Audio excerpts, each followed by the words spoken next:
बार की बात है, सीतापुर गांव के एक स्कूल के बच्चे आज बहुत ही ज्यादा खुश थे क्योंकि वो पिकनिक पर जा रहे थे।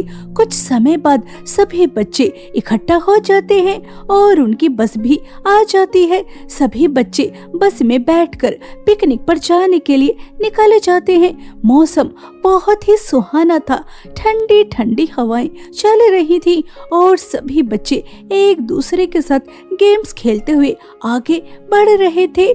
ऐसे ही कुछ समय बीत जाता है, तभी अचानक उनकी बस रुक जाती है।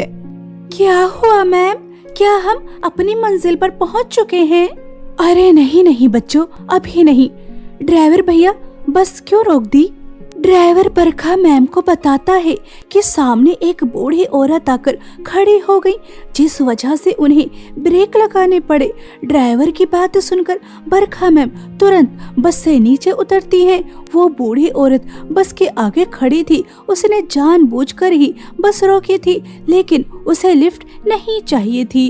क्या हुआ, आप बस के सामने क्यों आई? आपको लिफ्ट चाहिए क्या? अगर चाहिए तो हमारे पास जगह है, आ जाइए। नहीं नहीं, मुझे कहीं नहीं जाना, मुझे तुम्हारी बस में नहीं बैठना। मैं तो सिर्फ ये कहना चाहती हूँ, आगे मत जाओ, आगे खतरा है, आगे मत जाओ। हाँ, ये आप क्या कह रही हैं?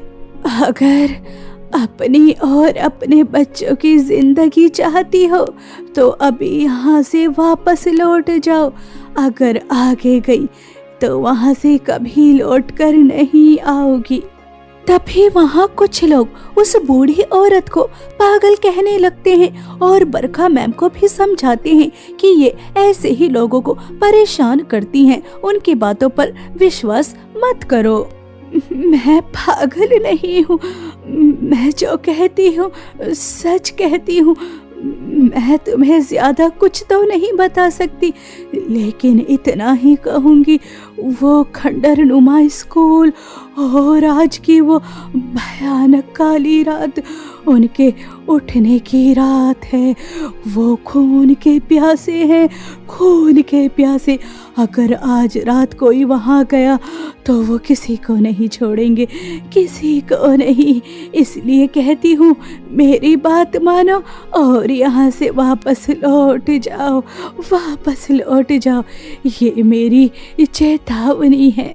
बरखा मैम बूढ़ी औरत की बात को नजरअंदाज कर बस में आकर बैठ जाती है और ड्राइवर से कहती है, बस चलाओ। कुछ समय बाद दोबारा से बस चलने लगती है। धीरे धीरे अंधेरा हो जाता है और बस दोबारा से रुक जाती है। मैम अब क्या हुआ, अब बस क्यों रुकी है? ड्राइवर बरखा मैम को बताता है कि बस खराब हो चुकी है और बस आगे नहीं जा सकती। सभी बच्चों को बस से नीचे उतरना पड़ता है। रात का समय था, चारों तरफ सन्नाटा पसरा हुआ था, दूर दूर तक कोई नजर नहीं आ रहा था। सभी बच्चे बहुत ही ज्यादा डरे हुए नजर आ रहे थे। क्या हम पूरी रात यहाँ सुनसान सड़क पर ही रहने वाले हैं? लगता है आज का दिन ही खराब है। सुबह से कुछ ना कुछ होता ही जा रहा है। पता नहीं हम सही सलामत अपनी मंजिल पर पहुँचेंगे भी या नहीं। यहाँ घने जंगलों के पास कोई होटल मिलेगा भी या नहीं, पता नहीं। अब क्या होगा? रात के घने अंधेरे में और सन्नाटे में किसी के कदमों की आहट महसूस होती है, जैसे कोई उनके करीब आ रहा हो।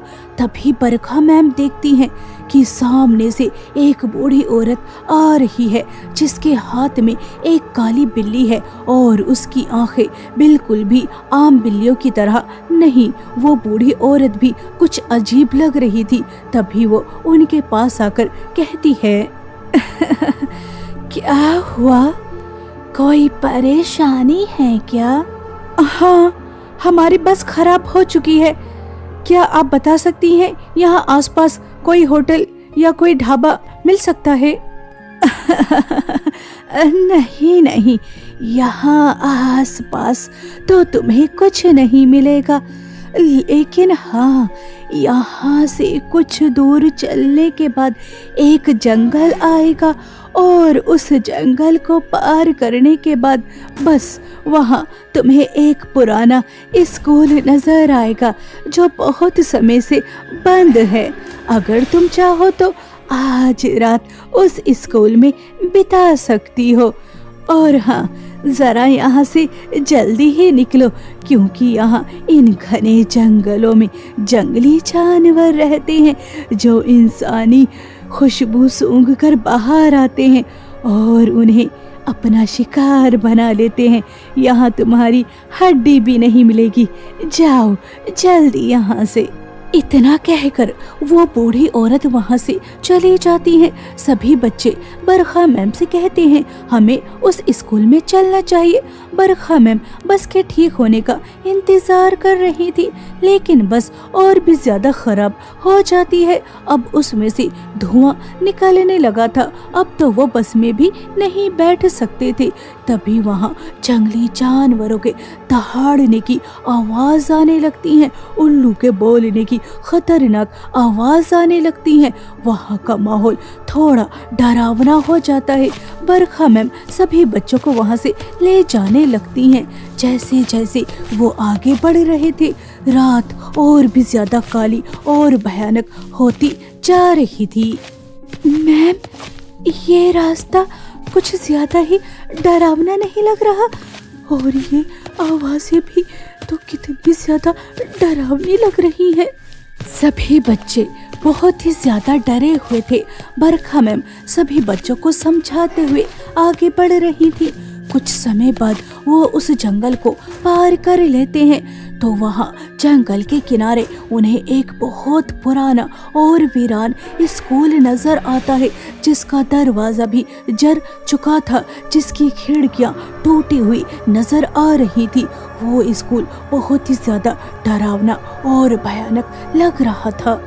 मैम, क्या आपको लगता है हमें इस पुराने स्कूल के अंदर जाना चाहिए? हाँ बच्चों, क्योंकि हमारे पास कोई और रास्ता नहीं। मौसम का कुछ पता नहीं, देखो आसमान में काली घटाएं छा रही हैं, बिजली भी कड़कड़ा रही है, किसी भी समय बारिश आ सकती है, इसलिए हमें अंदर तो जाना ही होगा। चलो बच्चों, डरने वाली कोई बात नहीं, हम सब साथ हैं। बरखा मैम सभी बच्चों को समझाती हैं और उसके बाद सब अपने डर पर काबू पाते हुए स्कूल के अंदर कदम रख लेते हैं। और वो जैसे ही उस खंडहर स्कूल के अंदर जाते हैं तो स्कूल के अंदर का दृश्य बहुत ही ज्यादा डरावना, चारों तरफ अंधेरा छाया हुआ था और वहाँ चारों तरफ बदबू ही बदबू फैली हुई थी और जगह जगह बड़े बड़े मकड़ियों के जाले बने हुए थे। और कुछ समय बाद एक स्टूडेंट जोर जोर से चिल्लाने लगती है, क्योंकि उसे सामने दीवार पर खून बहता हुआ नजर आ रहा था। बरखा मैम, वहाँ दीवार पर खून खून और वहाँ बहुत सारी हड्डियाँ हैं। बरखा मैम, यहाँ से तुरंत चलिए, ये जगह ठीक नहीं। बरखा मैम, यहाँ से तुरंत चलिए। बरखा मैम, इतने सारे ताबूत। मैम, यहाँ ये ताबूत क्यों रखे हुए हैं? सभी बच्चे थर थर कांप रहे थे, क्योंकि स्कूल का दृश्य बिल्कुल भी सामान्य नहीं था। वहाँ जगह जगह हड्डियाँ, कंकाल पड़े हुए थे, कुछ पुराने ताबूत रखे हुए थे जिन पर अजीब आकृति बनी हुई थी। दीवार से खून टपकता हुआ नजर आ रहा था। चारों तरफ गंध फैली हुई थी। डरावनी भूतिया आवाजें पूरे स्कूल में गूंज रही थी। सभी बच्चों को बरखा मैम वापस स्कूल से ले जा रही थी। तभी जोर से दरवाजा बंद हो जाता है और एक डरावनी आवाज पूरे स्कूल में गूंज उठती है।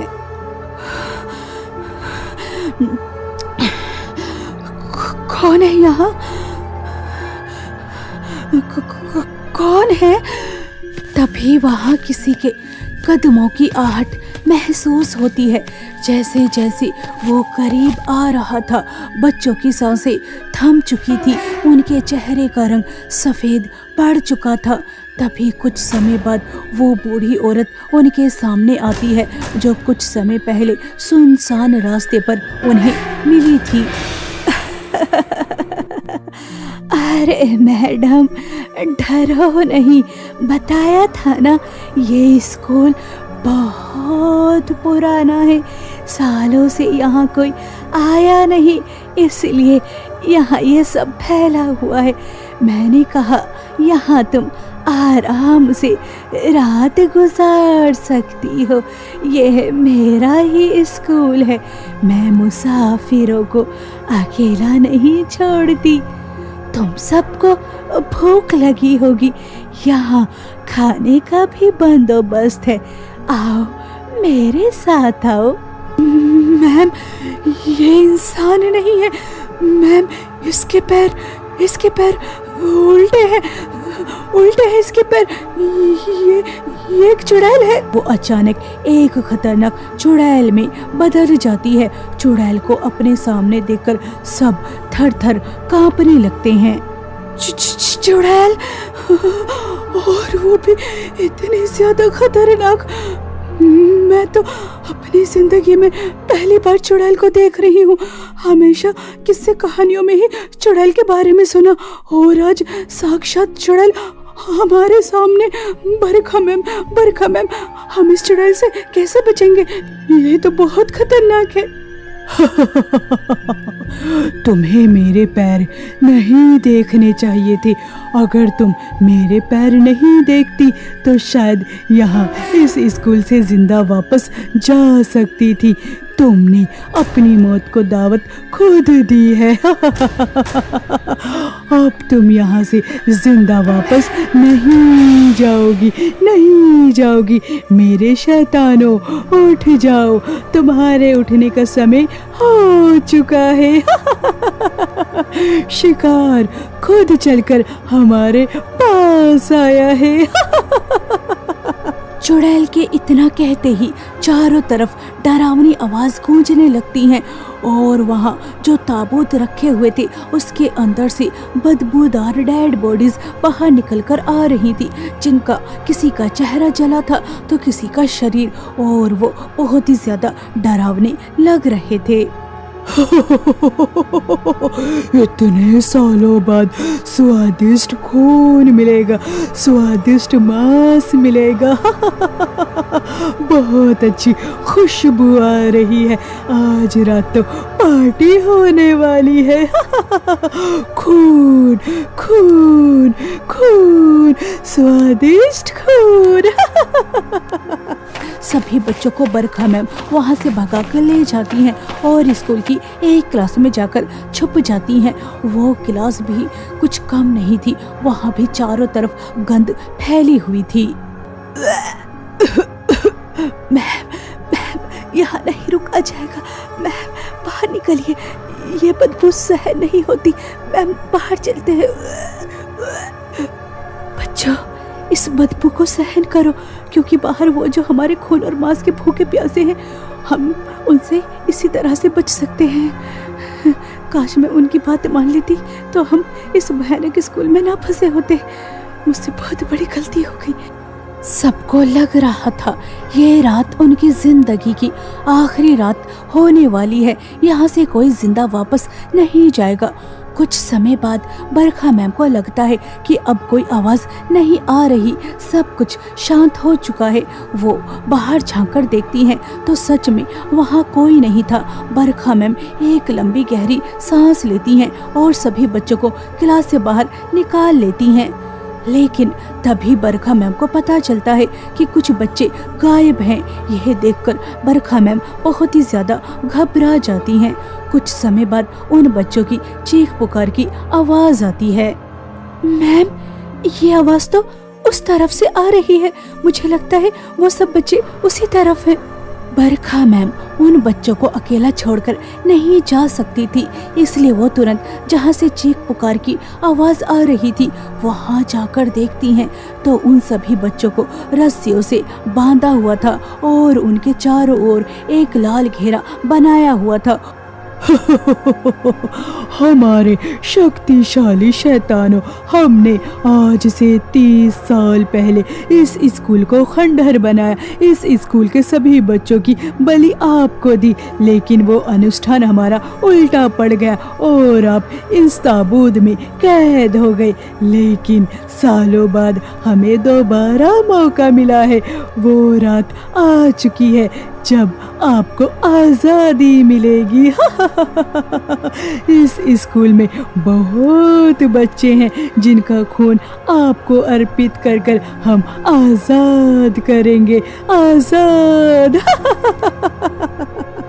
समझ गई, अगर हम सब मिलकर इनका मुकाबला करेंगे तो इन्हें हरा सकते हैं। हमें इन चुड़ैलों का, शैतानों का मुकाबला करना होगा, इन्हें हराना होगा, इन्हें इनके नापाक इरादों में कामयाब नहीं होने देना। इस भयानक रात को इन्हीं के लिए भयानक बना देंगे। बरखा मैम सभी को समझाती हैं उन्हें क्या करना है और फिर सब एक साथ मिलकर उनके ऊपर हमला करते हैं, उनके अनुष्ठान में बाधा डाल देते हैं।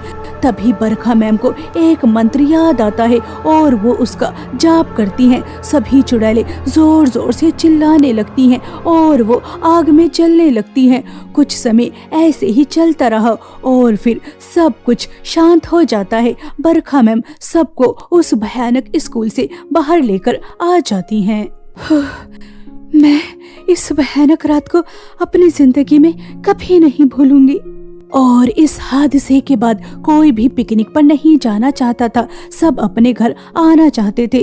और जैसे ही सवेरा होता है वो दूसरी बस लेकर अपने घर वापस आ जाते हैं और घर जाकर सुकून की सांस लेते हैं।